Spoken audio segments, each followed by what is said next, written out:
先生講話。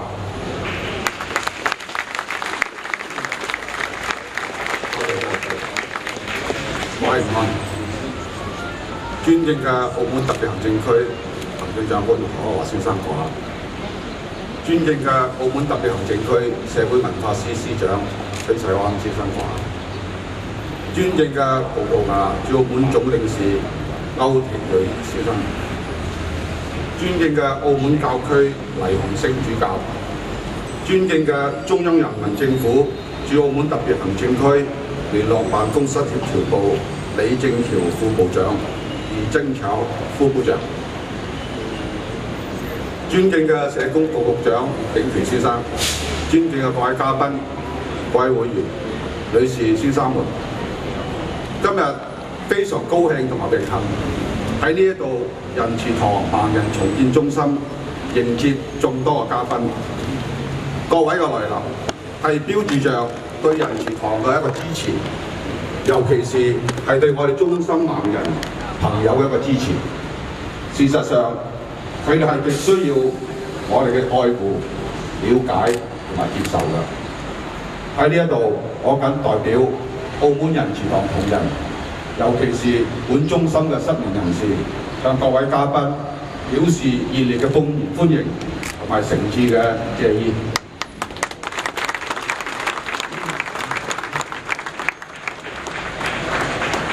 澳門盲人重建中心係由美國海外盲人福利基金會倡議下，喺1960年10月12日成立，其後喺1963年由澳門仁慈堂接管同埋管理至到今日。而仁慈堂本身咧，根本咧就喺1900年已經開始咧為澳門失明人士咧就係提供呢個援助㗎啦。咁當時咧係透過資助嘉諾撒修女咧就嚟照顧同埋收容佢哋嘅。咁現時咧本中心咧已經成為一個日間嘅中心，為49位年齡由27歲至到83歲嘅失明人士咧就係提供服務嘅，平均年齡咧為56歲。主要嘅目的咧就係幫助佢哋融入群體嘅生活，透過各項文康嘅活動，以至職憑手工、縫紉、針織等，從而咧就確保佢哋咧能夠喺一個環境嘅適當嘅環境下咧，擁有一個健康同埋有為嘅生活。女士們、先生們，今時今日做善事咧，並非只係喺街邊施捨咁簡單。社會嘅互助精神已經從單一嘅個人觀念發展到多元化嘅集體觀念，所以呢，亦係基於咁樣，仁慈堂咧就決定為本中心咧具備更佳嘅條件同埋環境咧，以便咧將失明人士因為身體嘅缺陷而帶嚟嘅不便咧，盡量咧就降到最低。其實失明人士同我哋每一個人係平等嘅。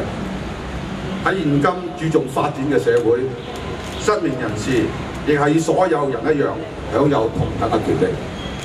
正係因為佢哋失明咧，所以咧睇唔到呢個美麗嘅世界，呢個澳門嘅發展。因此咧係極需要熱心人士嘅幫助，又要需要有關團體嘅積極努力同埋無私奉獻嘅精神。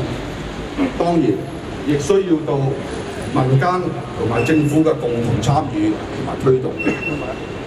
最後，藉此機會咧，感謝特別行政區一向以來對仁慈堂嘅鼎力支持，以及向所有曾經提過幫助同埋關心嘅善長仁翁咧表示敬佩同埋讚賞。祝願大家身體健康、工作愉快、家庭幸福。多謝。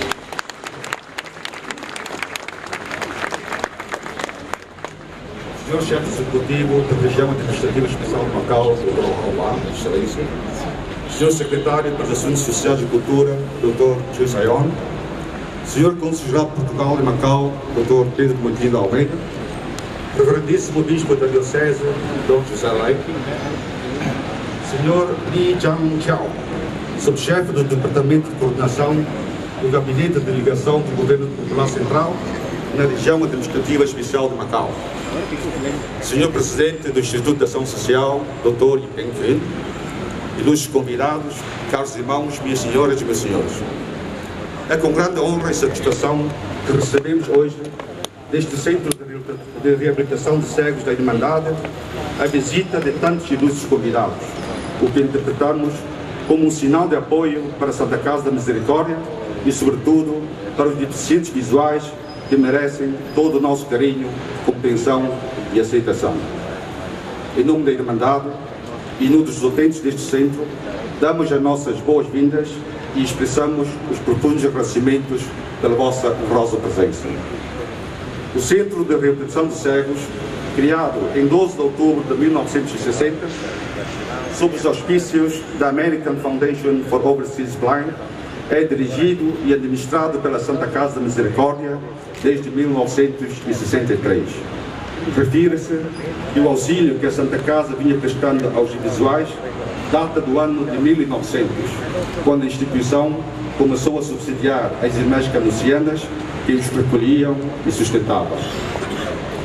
Esta estrutura da Irmandade funciona atualmente como centro de convívio para 49 invisuais de ambos sexos, com idades compreendidas entre os 27 e os 83 anos, tendo como objetivo integrá-los na vida coletiva através de atividades diversas que vão desde recreativas até a confecção de artigos de rota e vime e também de costura e malha, assegurando-lhes assim um ambiente adequado e um modo de vida saudável e produtivo. Minhas senhoras e meus senhores, há muito que a caridade deixou de ser a esmola que se dá ao pobre. A solidariedade social evoluiu dos conceitos individuais para os conceitos coletivos muito abrangentes. Por isso, decidimos dotar o centro de melhores condições para minorar, tanto quanto possível, os efeitos da desvantagem física dos seus utentes, que, como nós, são cidadãos plenos numa sociedade que valoriza o progresso social.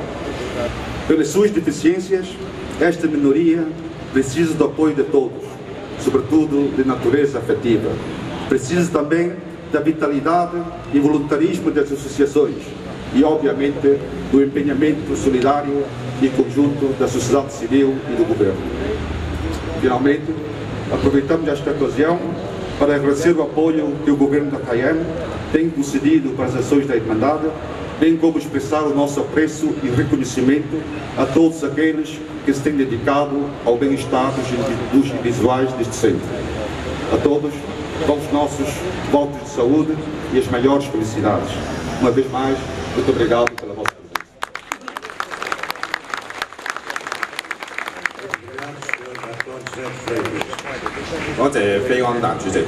Temos agora o prazer de convidar o Presidente do Instituto de Ação Social, Dr. Yipeng Kun, para fazer uso da palavra.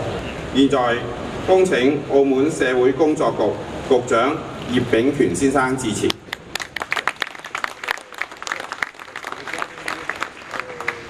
尊敬嘅澳門特別行政區行政長官考華先生閣下，尊敬嘅澳門特別行政區社會文化司司長崔世安博士閣下，尊敬嘅陪同亞駐澳門總領事歐廷偉先生閣下，尊敬嘅中央人民政府駐澳門特別行政區聯絡辦公室協調部李正橋副部長閣下，尊敬嘅澳門教區黎鴻升主教，尊敬嘅澳門人慈黨籍委會主席菲安達先生，各位嘉賓、女士們、先生們，本人係好榮幸能夠喺澳門人慈黨文重建中心嘅裝修後嘅揭幕儀式裏邊講話。澳門人慈黨文重建中心係本澳唯一一所係為失明人士而設嘅日間服務設施。佢開始於1963年，經歷咗40載，一直秉承着創立嘅宗旨同埋使命，係為失明人士提供咗關懷同埋協助。中心嘅成立喺初期係以庇護工場嘅服務模式係運作，佢設有職藤、職務衫等等嘅職業訓練同埋就業服務，為服務使用者係帶來咗工作嘅滿足，同埋係賺取咗報酬嘅機會。而隨住本澳經濟，尤其係喺工業方面嘅不斷發展，上述手工業喺本澳漸趨式微，中心嘅工作重點亦都係有所變更嘅。考慮到目前中心服務使用者嘅年齡，佢哋已經慢慢步入咗係中年同埋老年嘅階段，為咗向佢哋提供更加適切嘅服務，所以我哋社會工作局亦都係同澳門人祠堂一齊，同佢哋咧積極籌劃服務嘅轉型。喺呢個工作過程裏邊，亦都曾經我哋係向服務使用者作過一啲問卷嘅調查，聽取佢哋嘅意見，了解到佢哋嘅實際所需。今後呢一個中心將會係以一個綜合服務嘅形式係